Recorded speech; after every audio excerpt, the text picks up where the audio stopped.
Rolex mà phay buồn. Ôi mà nghèo. Phay buồn. Bốc à. Đâu phay bay à? Rồi khơi. Bằng cái đạp nhẹ tịnh.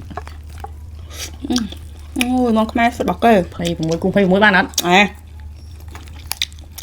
Ui hạnh ban chả bươn. Phay pram. Tìm đá vậy. Lịch biên lịch bằng muối gồm khơi này vậy. Khơi, ban. Oạch. Phay bằng muối. Nói thằng nào? Thành buôn xong đó. Yeah. Vậy này. Cái buôn. Cái buôn. Ui, chú chạy cụt mưa ngăn cụt mưa xong. Ơi. Tụi ăn nhầm không? Đâu. Rolex. Lấy tầm ăn. Lấy 3 pi. Sang sập pi. Sang pram. Cú sang pram ăn ạ. Ui. Bên này hạnh ban Sao anh đây? em. Sang bồn bồn. Sang pi khơi ban. Hạnh ban á. Wow, đáy là. Lắp cái nào mà. Lắp em mơ chả làm mình mơ bị tra ha, mình mơ trăng đi. Dương mơ bị trăng nè. Các bạn mình. Khơi này, sang pi. 8 pram. Rồi tắt. Và rồi khơi. Khơi. Lại vậy. Rolex buồn. Buồn. Sam buồn. Lịch Sam sắp làm buồn. Xem được bạn nhầm hai vẹn đi. Bật cụ trên. Sam buồn.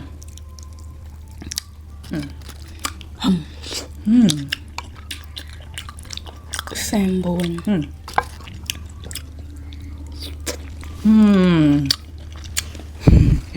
Mơ những ngày à. Rồi vậy cái ngăn trong thêm mấy làm. Cạc bấy hay cạc bấy ạ?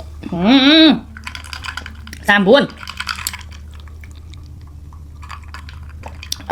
Chả làm.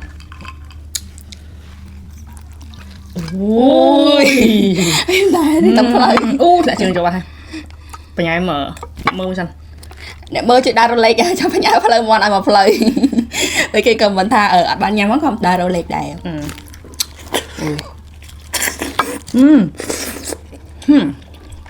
Bài ra mà bươn. Chuyện mà. Để Thôi. cái máu. Thử nha. Rolex.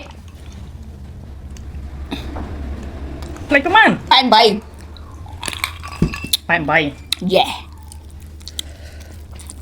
Thôi, bạn bay. Tóc. Rồi lấy cái bay. Cái bay. Mất chút trước.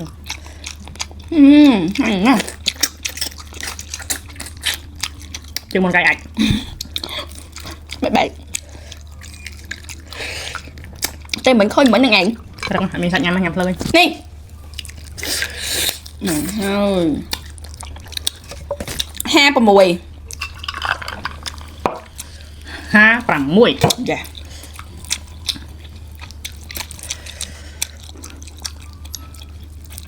Thôi, bạn. Tóc.